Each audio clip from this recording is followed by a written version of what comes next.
And please keep yourself on mute throughout the presentation unless you have a question. If you do have a question, feel free to either unmute yourself to ask or write your question in the chat box. I will be monitoring the chat and can ask the question on your behalf. If you have a question that you'd like to ask anonymously, please send a chat just to me and I'll ask it without using your name.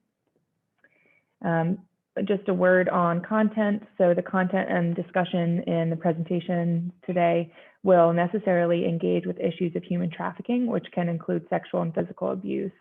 Some of the content will be emotionally and intellectually challenging to engage with.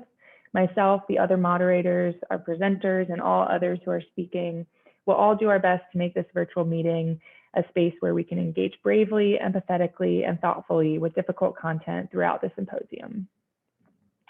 So next, just as an icebreaker, if you think that you're the furthest away, coming from the furthest away from where we're broadcasting in Richmond, Virginia, please share your location in the chat. We've had attendees thus far from Ireland, the UK, Australia, Romania, Long Island, New York City, Boston, Connecticut, Buffalo, Oregon, Arkansas, Oklahoma, Florida, Alabama, California, Australia. So we're coming from all over the map, and we're so grateful for everybody who's able to attend and get some more information about this really important issue. So I'm going to go ahead and introduce our speakers for today. Unfortunately, both Ashna and Cora are students, and so they are in class right now, but we're going to have the great pleasure of getting to listen to some of their videos that they've made. And then we'll open up the discussion afterwards just to talk about how to engage teenagers and youth in anti-trafficking efforts. So first we have Ashna, who graduated from Oakton High School in 2020 and now is a freshman at Duke University. During her time at Oakton, she was president and staff writer of the Just Ask Student Advisory Council, where she spearheaded awareness campaigns in schools across Northern Virginia. One of the highlights of her work with Just Ask was being able to present to the U.S. House of Representatives on the prevalence of teen sex trafficking in schools across our country. Her passion to raise public awareness on this horrific form of exploitation led her to give a TED Talk on the issue. Today, we will listen to her TED Talk, which delves into the extent of the problem, the process, who it affects, and how we can all combat it. And then we have Cora. Cora is currently a senior at Dominion High School and has been involved with Just Ask Prevention since her freshman year of high school. She worked on the Student Advisory Council as it was just starting out, transitioned to SAC president, and now resides as SAC vice president for the 2020 to 2021 school year. From speaking at a school event filled with parents concerned about teen sex trafficking in Northern Virginia, to looking over the Just Ask Prevention trafficking curriculum for Loudoun County's family life education classes, Cora has tried to look at the issue of trafficking through dual lenses, from a professional perspective as well as the lens of a teenage student. Her biggest hope for the Student Advisory Council is that they are successful in spreading awareness of the dangers of trafficking in order to save the lives of teens just like themselves, and at the same time inspire teens by letting them know that their voices matter. She intends to study pre-law next year and to continue to impact the reduction of human trafficking in the future. When Cora is not entrenched in schoolwork, you can find her painting. Today, we will watch a short video clip from Cora. So we're going to show these two videos, and then after we watch these two student videos, we'll open up discussion from the audience about how you all are engaging or hope to engage youth in your anti-trafficking work. And just a reminder that these students are part of the Student Advisory Council for Just Ask. And if you were in the session that we just had with Bill Wolf, he spoke a little bit about forming the Student Advisory Council and the importance of peer-to-peer connection for helping combat this issue. So we will start with watching Ashna's video.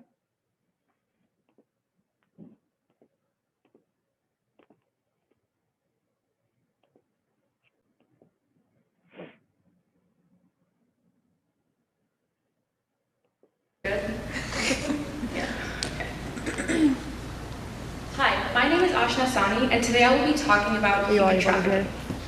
Human trafficking is defined as compelling an individual to engage in commercial sex or forced unfair labor.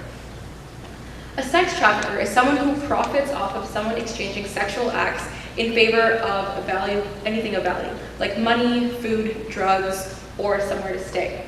Today I'll be focusing my talk on teen sex trafficking, as this is a grave problem that we face in Northern Virginia, though many other forms of trafficking do exist.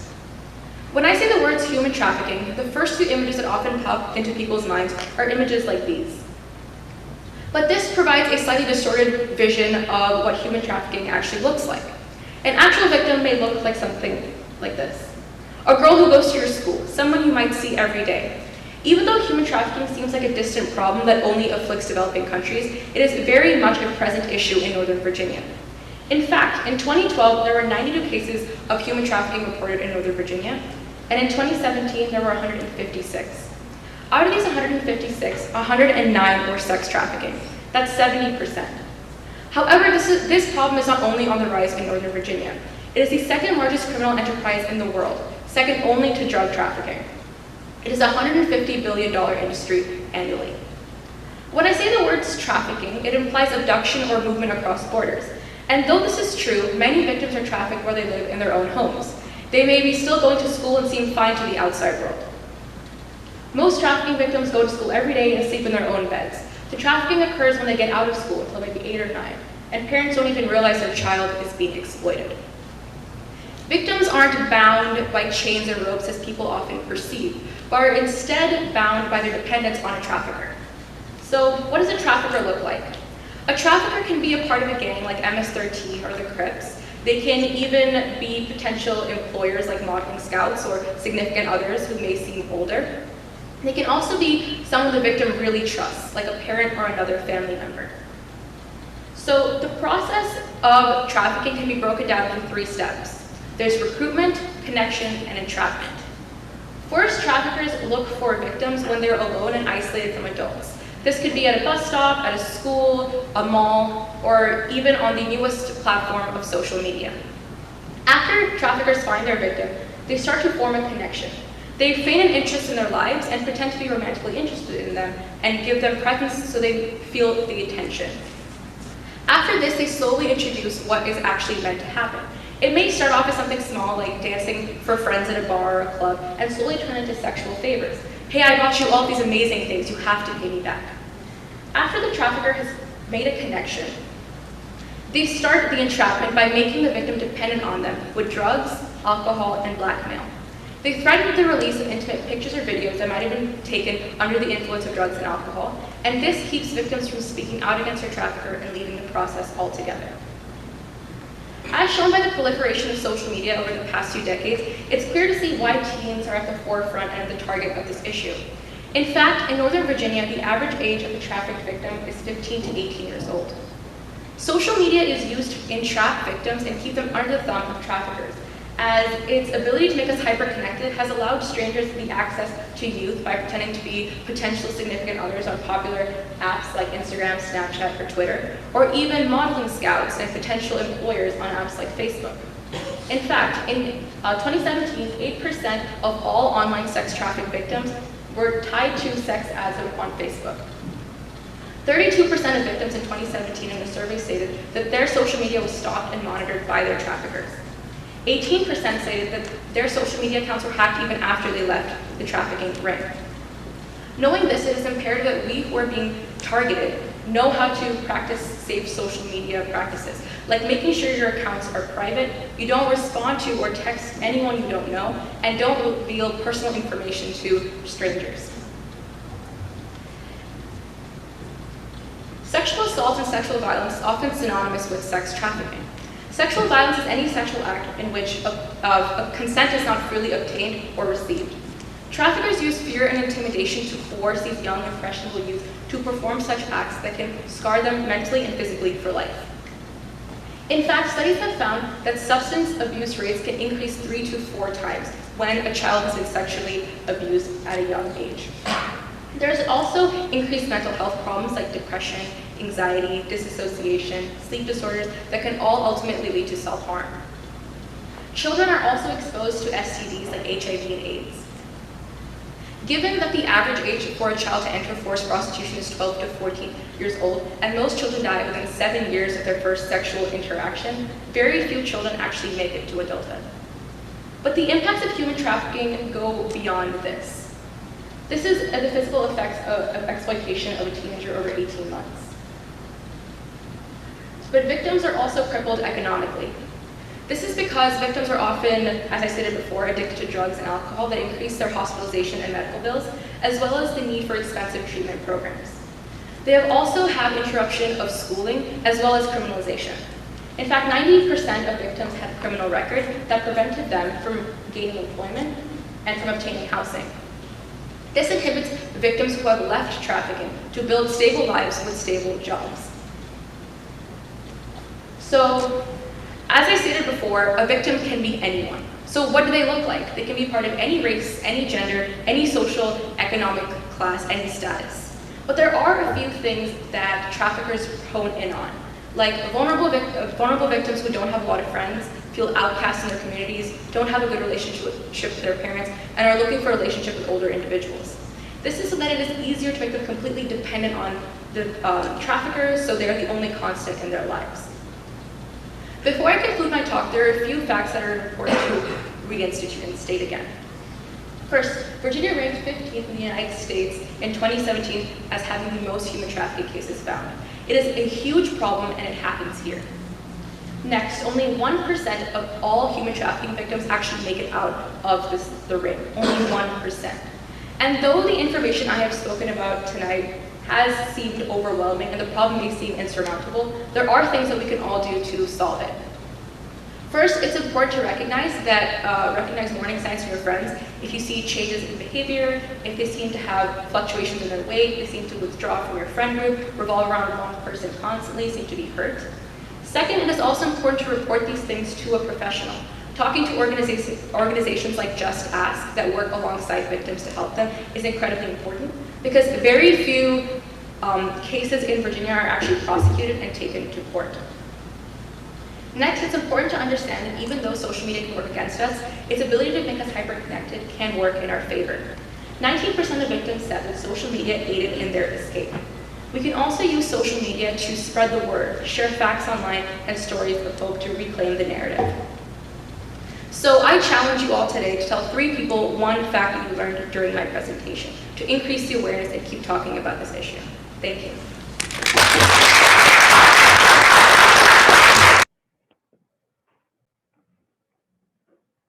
Okay, so that was a really thought-provoking video from Ashna. And before we move into the discussion period, we will watch Cora's introduction video.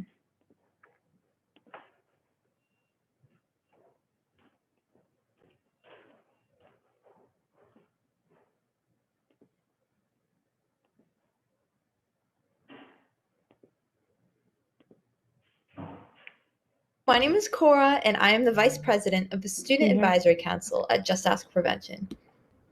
So today I'm going to talk to you just a little bit about what we've done, what we hope to do, and what we're doing right now. The SAC's primary purpose is to review educational materials that Just Ask creates to make sure that they are suitable for teens. For example, if we create pamphlets, if we create a PSA, if we create a curriculum, which we've done, we want to make sure that teens will actually respond to it and they'll actually be engaged in it and they'll want to learn more and they'll be able to comprehend it in a way that makes sense to them.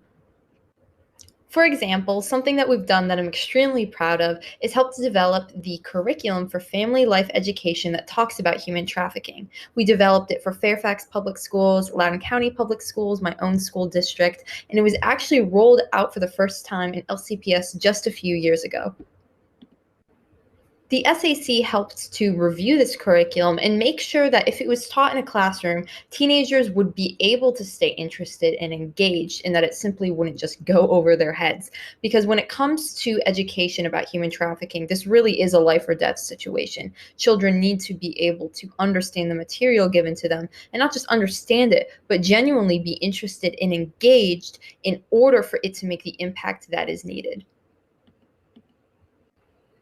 In fact, our founder, Bill, who is an ex-detective, tells the story all the time of how a girl saw one of our educational materials and realized that she was actually in the process of being trafficked. So she reached out to law enforcement and the school administration, and she was able to get the help that she needed.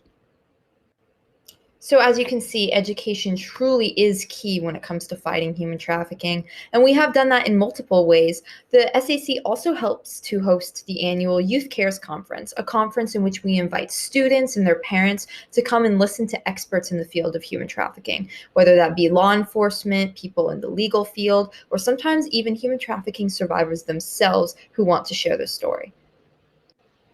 In addition to the Youth Cares Conference, we are currently working on developing a set of videos, educational videos that talk about what human trafficking is, what it means, and how you can get involved within your community in order to stop it. These videos will be released throughout January, which is Human Trafficking Awareness Month.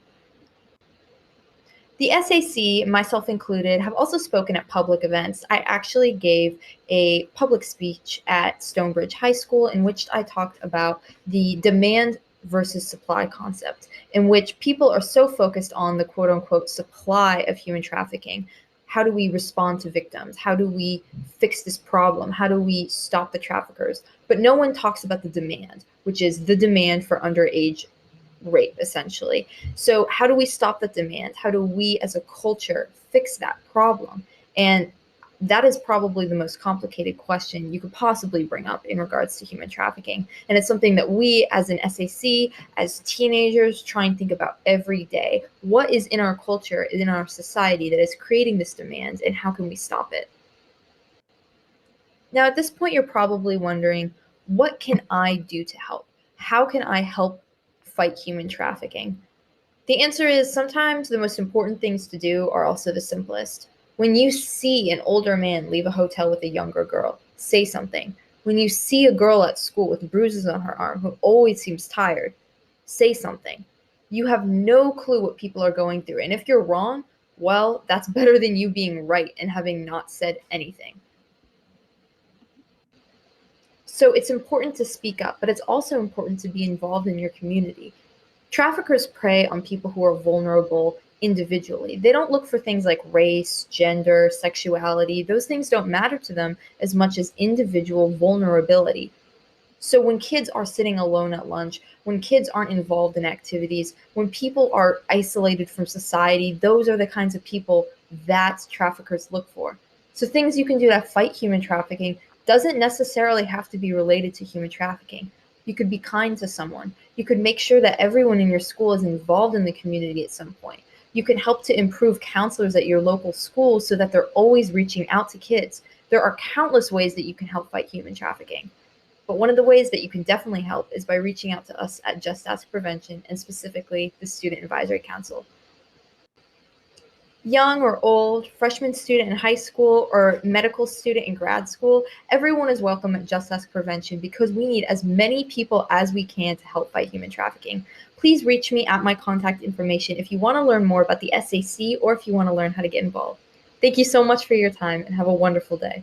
Thank you. Hello, my name is Cora, and I am the Vice President of the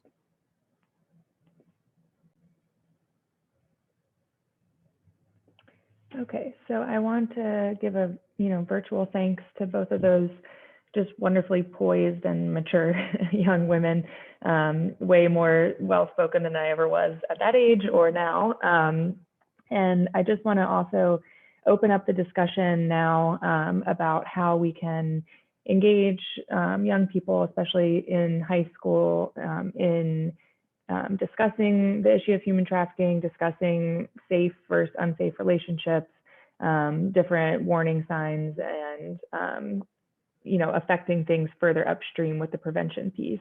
And I'll just open it up first by saying, I'm in my later 20s now, and even though I'm very close in age to those young women, I still feel like the social media piece has just gone so far ahead of where my understanding is. That I feel like I'm generations ahead. And so I just wanted to open up as the first topic just to talk about how to engage with teenagers in the social media landscape, especially when they're interacting with people on social media platforms that I have no idea about, or that many of us probably have any idea about. I think one of the things that is really hard is just not coming across as totally inept. I think especially if, I basically grew up with social media, and I still feel like I don't understand it. So I can't imagine trying to sit down with, my child and try to have like a like informed discussion and appear I understand these platforms if I didn't grow up with them. But I think there's like certain principles that I think even most kids can like understand. So we tell our children from like an extremely young age, and it's like, and I don't think many kids argue with this, like, don't get in a car with strangers, don't talk to strangers. I think a lot of those things can be applied to social media as well. And waiting until you're concerned about their social media use is like a little too late. I think having those discussions with them as soon as they get on these platforms of, don't accept friend requests, or, don't talk to people you don't know in real life, be really careful about really you should never meet with someone in real life that you met on social media. Like similar things that you would tell them to do not on social media that you've been telling them since they were really, really, really little, and applying that to social media and doing that from the start. Because I think once they've made a friend and they're excited to meet them, it's like really hard now to put the brakes on that. But if you have kind of laid those principles down from the start when they started social media, that can be really helpful. So I just think being really proactive and having those discussions before they get on social media and then throughout their use. Because like I said, once they're like thinking back to when you're a kid, like once you make a friend, like you're so excited to meet them. Your mom or dad coming or your doctor coming and saying, don't do that. It's like, there's no way you're going to listen to that if it's new information. Yeah, I think, one of the challenges, and you kind of brought this up, is the like authenticity of people who aren't using that type of social media when you talk about it and discuss it. Like if, I'm at that age where it's like it's realistic enough that I would understand them, but in 5 or 10 years, like I'm not supposed to know how to use the things that a 12-year-old is, right? So how do you engage in that conversation with them while acknowledging that that isn't the culture that I'm like in? Because I think as soon as you pretend to know that, like pretend that you know what's going on, it's easy to dismiss everything you're saying relating to the topic. So, I mean, I think I like trying to engage with youth in a way where it's, you acknowledge that, yeah, I don't use TikTok or whatever, but I know what it does and I know what it can do. I think that's more beneficial than having, grown-ups adding 12-year-olds as friends to make it safer, and to try and be part of those social, communities. Yeah, I totally agree. And I think I'd be curious to hear from any parents who are on the call today to hear how they're trying to navigate that with their kids, because I feel like it's a totally different landscape than even when my parents were raising myself.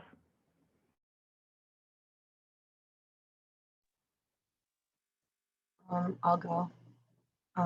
My two are 6 and 8, so they're kind of young. They play Roblox with their friends, but only with the people that they know. I have taken other courses online when it comes to human trafficking and keeping our kids safe online.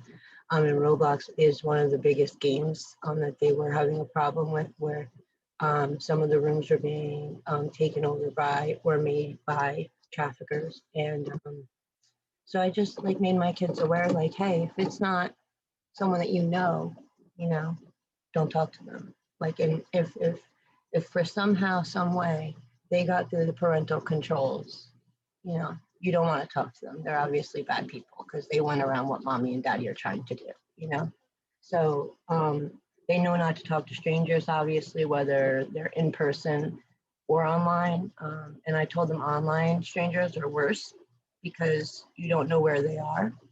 At least the ones that drive by in the car and try and take you, you can see them. The online ones you can't see, you don't know where they are. So, not that we tried to scare them, but we kind of tried to scare them. So we haven't had any issues really. So, you know, with any of the things that they do so far. But Roblox is, like I said, the game that they do play the most, and that is the only one that they actually play online because their friends, obviously, they can't see them with COVID now. And it's something, like I said, that all the kids are doing in school. So that's a way for them to kind of still be with each other. You know, they'll go on a Google Hangout and all play Roblox together, you know, and they all get in the same room. So I can't say no to mine because I don't want them to feel left out. But then again, they have to be educated. So we took a whole big class on that. But yeah, I mean, just, yeah, education, I guess. Yeah, thanks for sharing that, Melissa.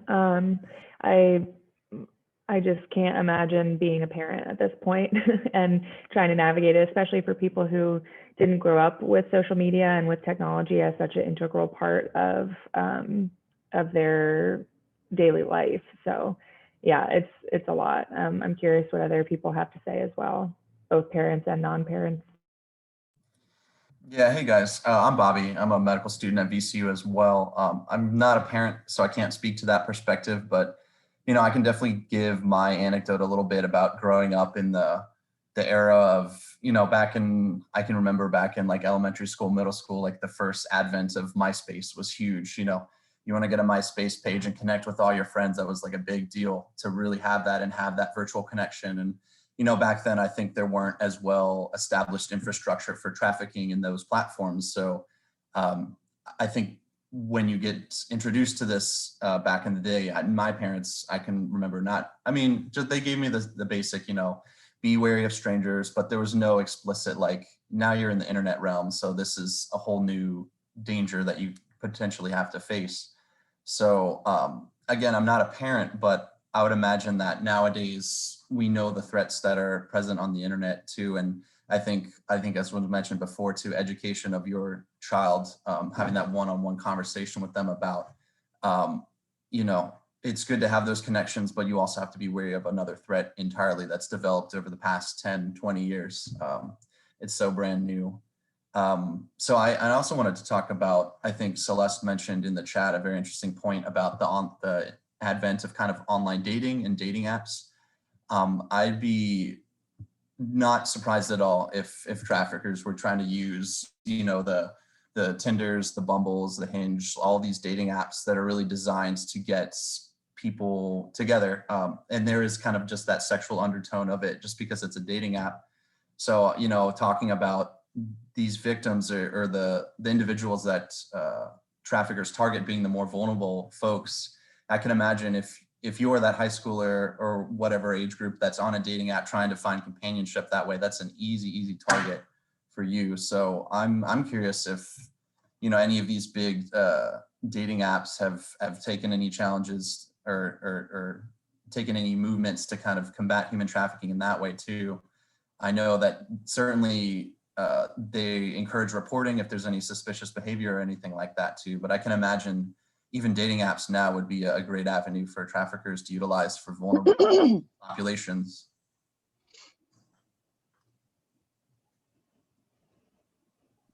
Yeah, so that's actually something we're planning on discussing a little bit tomorrow, but it definitely is both actually on both sides of it, for finding people to traffic, as well as people who are being trafficked being advertised on these apps.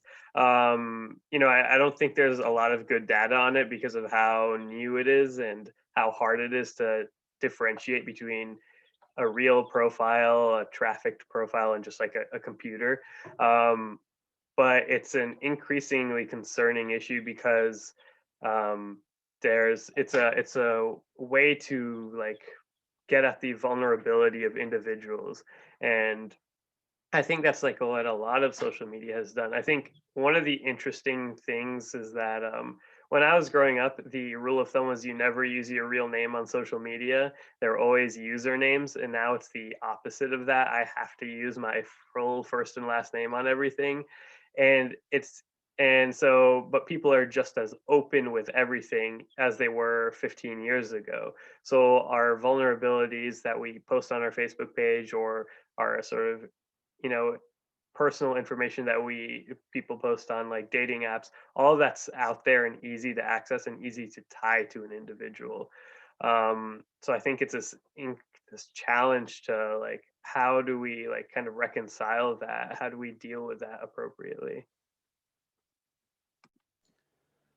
Hi there. It- Is it okay if I break in? Yeah. Please.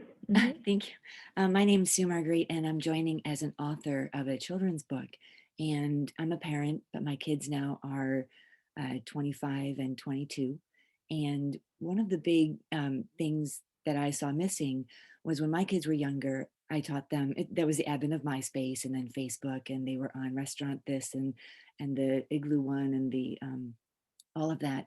And something that I see missing is I always told my kids that you have to look out for each other, and that there's a lot of people out there who aren't going to have your best interest. But as family, you guys, they're only 2.5 years apart. I said, you guys have to look out for each other. And I see a lot of parents, a lot of families where the kids are always, they don't like each other, they hate each other, this. And I'm like, oh my goodness, I think that's the most important thing you can do for your kids, is to reiterate that, that you guys are in this kind of together, you have to look out for each other. But I wanted to ask, my book focuses a lot on respect, self-respect. And is there a lot being done I know the outside threat is there, but for me, I was always more concerned with building up the inside of them, so they knew that, to respect yourself and that the threat's out there. Does that make sense? And okay, thank you.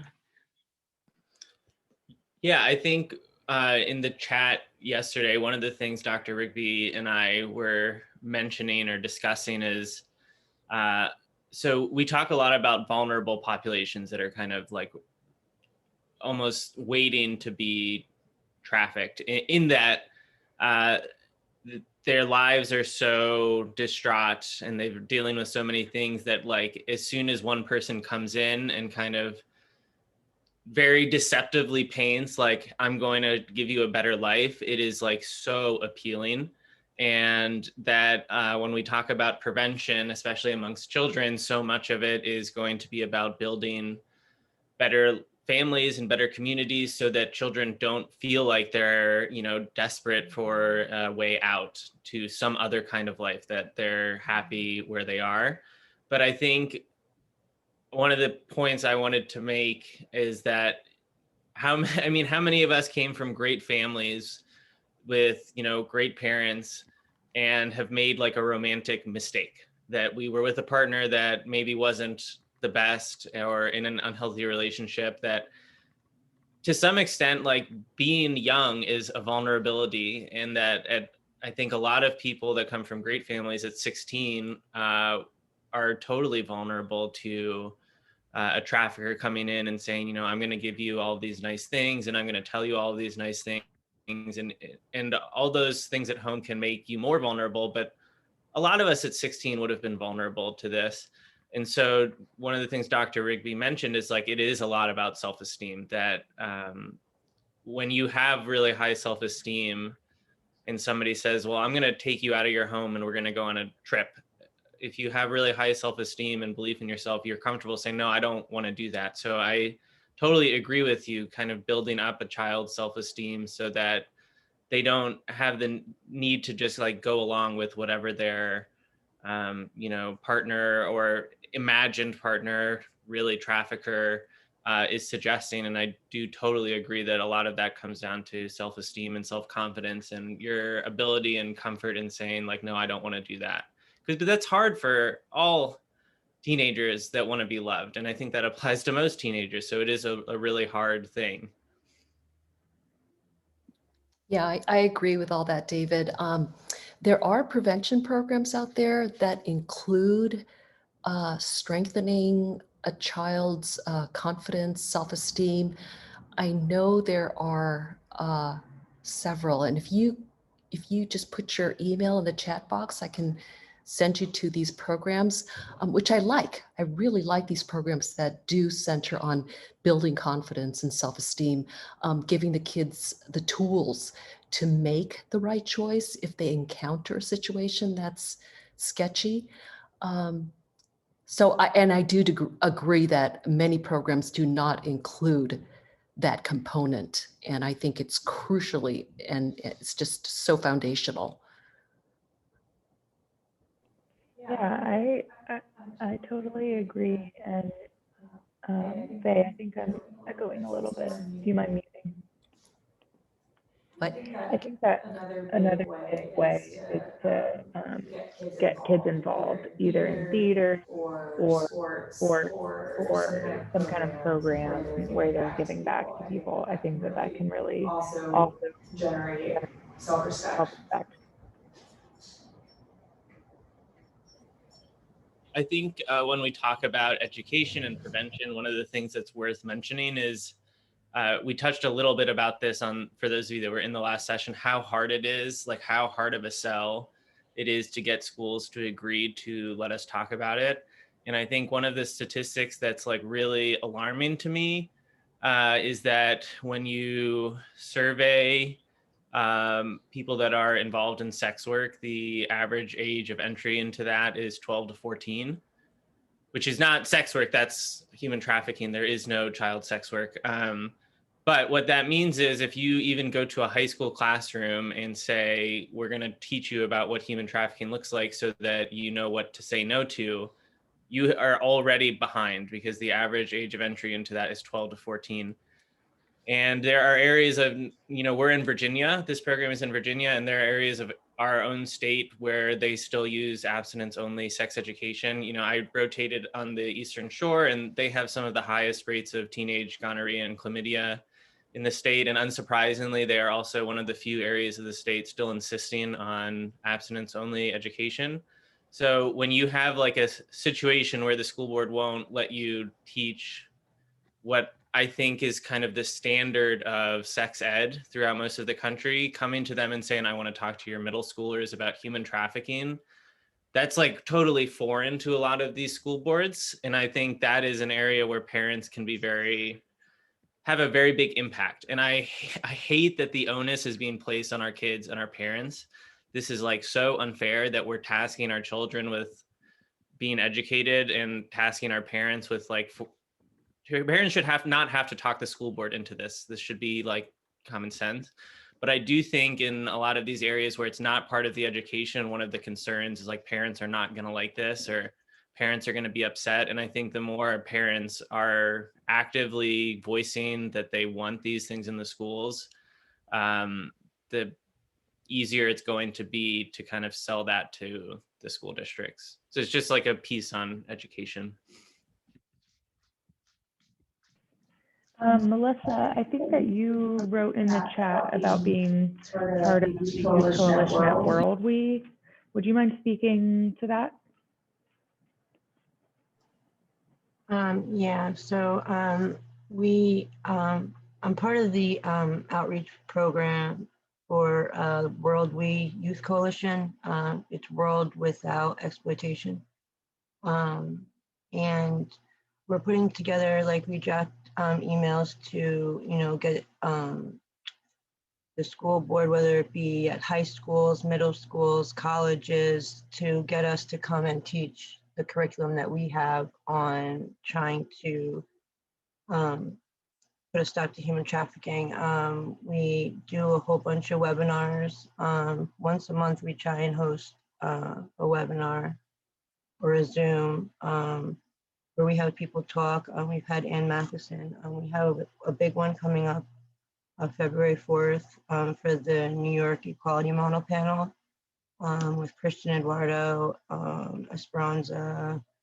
There's a couple others speaking. I know we have our gala for the regular World Week, but we are having a hard time getting to some of these educators to, they know that it's there, they know that it's an issue that is happening, but they don't want to think that it's happening where they live because they have such a small knit town, or it's not needed where they are because of whatever their reason is. But it is needed, and they just don't know that it's needed because they don't think like we see in the videos. And the little girls that are home all week, going to school, going to gym class, and they're being groomed or lured or sugared or whatever term you want to use. They have someone that's abusing them mentally during the week and physically on the weekends, and they just don't want to see that it's happening in their small town. So we are having a hard time getting to certain schools. Yes, as David is saying, they don't believe that it's happening, in their area. Not that it's not happening, it's just not their area. Yeah, come join us, World Week. Kind of adding to what Melissa is saying, that even if it's not happening in those communities, which I think is like a really naive thought to have, like, why do we want to wait for it to happen? Like, right, exactly. As a survivor, hey, you're absolutely right. There's the question right there. Why wait? So even if it's not happening, don't you want to get ahead of the curve so that when traffickers they're everywhere. When they inevitably come to your community, don't you want your kids to know about it before?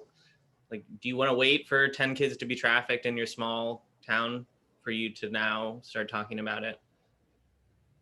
Yeah, I think people think in the short term, and to implement prevention programs costs a lot of money, but the cost savings is enormous. They did a study out of Minnesota where they invested in a program for high-risk girls to protect them from sex trafficking. And what they found, that every tax dollar, for $1 that was spent on prevention, they got a return of $33. So you may not see the savings in the immediate, but in the long term, it's going to save a lot of our taxpayers' dollars. So prevention really is the way to go. I mean, if you think about domestic violence and child abuse, right? Remember back then, nobody talked about it. It was a family issue, it was behind the closet. It was treated as criminal justice issues, right? And then in the 60s, 70s, 80s, there was scholarship coming out. And what the scholarship was proving was that domestic violence and child abuse were embedded in our society, that it was a serious public health problem, public health issue.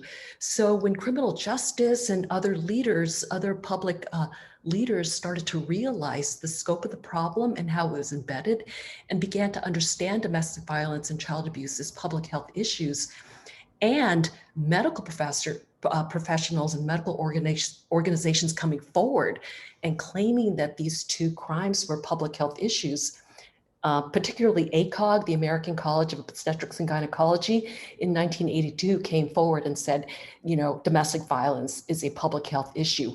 Then criminal justice started listening, everybody started listening, accepted it as a public health issue. Then the funding floodgates opened.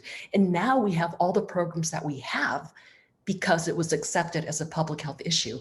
Now, the same thing has to happen for human trafficking. Okay, we're still caught up in a short-term knee-jerk reaction, and we still haven't bought into prevention. I mean, the United States is terrible on prevention, and you can see that with what's happening now with COVID, right? We're just so not prepared. And prevention, agencies, the CDC, the World Health Organizations, their prevention funding is being slashed left and right. So what we need to do is really to advocate for a public health frame. We got to expand the paradigm.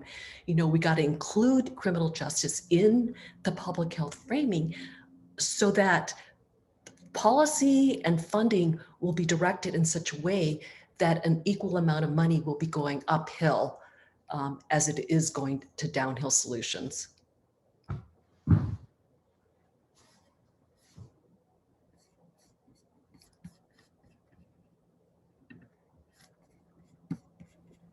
Well said, Faye. There's a question in the chat about how public schools that are funded by taxes still cannot mandate sex trafficking education. Does anybody have ideas on how this works or what's in the way? Say something about that. So you can mandate training for the school personnel, and that's something that they do across a variety of issues, for example, child sexual abuse. And Virginia has done that. The challenge is then providing training to students. That's where we run into the roadblocks. It's providing that accurate training to students, but school personnel and the Department of Education has made a statement on that all personnel should be trained to recognize the signs and symptoms of trafficking.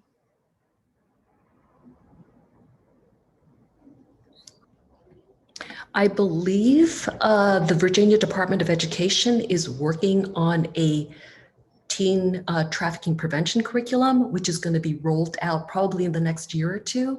So that is going to change. That's going to really move the needle as far as getting teachers trained, staff trained. Right now, I believe schools have to have a human trafficking component within the family life component. How it's taught, I don't think is standardized. Whether just it's given 10 minutes or an hour, I have no idea. But schools have to teach something about human trafficking within the family life component. Although if this statewide trafficking human curriculum does come out, that's going to be revolutionary. That's going to be huge.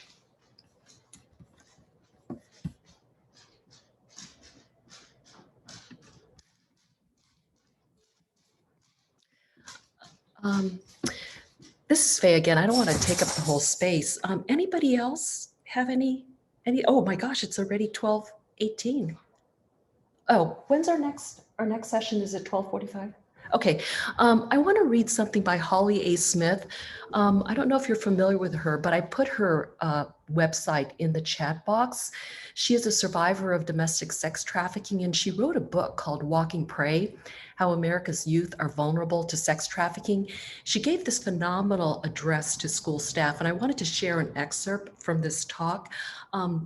One thing about what Holly told me was that traffickers are starting to scout for victims in middle class to upper middle class communities because there is such denial in these communities. I mean, parents are saying, oh, this could never happen to my kids. You know, I teach them, you know, they're good kids. And they're also finding that these kids are very naive because they're not being taught about this issue. So that's what she told me, is that, you know, people think that it only happens to poor people or, you know, those kids in the city or whatever. But no, they're finding victims in, you know, in every socioeconomic with, you know, background. And as a matter of fact, in Northern Virginia, they did a sex trafficking bust, and these girls were living in $1 million homes in Northern Virginia. Okay, so let me just read you Holly's excerpt. Thank you for wanting to educate and warn your students about the issue of child sex trafficking. As a teenager, I had never heard of human trafficking. I had no idea I was being courted by a sex trafficker in the summer between 8th grade and 9th grade. Had I known, I might have recognized the tactics this man used to befriend me and then to lure me away from home. Part of my advocacy is telling youth how to protect themselves against traffickers so that they do not fall into the same traps that I did. I tell them that traffickers hang out at the same places that they do: malls, skating rinks, bus stations, online, etc. Traffickers may not appear to be sketchy characters. They can be young and well-dressed. Traffickers may offer to buy you trendy clothes, shoes, cars, and other expensive items. Traffickers may even ask for your phone number. They may ask to see or speak to you alone. Traffickers may tell you how pretty and mature you are, and then they may mention knowing celebrities, exotic dancers, models, and porn stars. Traffickers may offer to help you make a lot of money or may offer to help you run away. Know this: no stranger, man or woman, has good intentions if they offer to help you run away. No stranger, man or woman, has anything but personal gain in mind if they offer to help you make a lot of money. No matter how cool, how hip, or how fun and friendly they may seem, they may mean to harm you. So seek help from a trusted family member or teacher. I don't know if has anybody read her book, Walking Prey? It's very instructive, and she's been really trying to get prevention education in the schools. No, And but she's I want to. yeah, but actually, you know what Holly is doing now is that she's leading the Human Trafficking Prevention Program for Dignity Health system out in California, which is the largest healthcare system in California. So she is like building that program from the ground up. And she used to live in Richmond, by the way. That's how I got to know her. And she wrote her book when she was still living in Richmond. But please pick it up. It's a really fast read, really, really good, and lots of resources in the back. And she draws from her own personal experience of being trafficked. She has her medical records in there. You can see what healthcare providers did and did not do and what they can do better. And a lot of lessons for educators as well.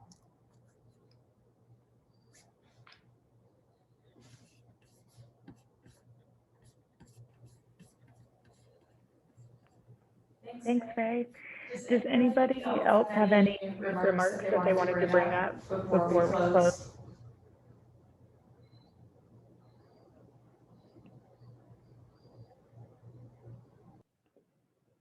Great. Well, we're so grateful for all of you for attending and participating in this really robust, interesting discussion. It's great to hear about all the efforts that are being done from all the different sectors. So please keep up the good work. I think it's just great to try to attack this from as many perspectives as we can. I'll turn it over to Ben, who's going to say a word about surveys and a link for our next session, which begins at 12:45. Thank you all. So our next session begins at 12:45.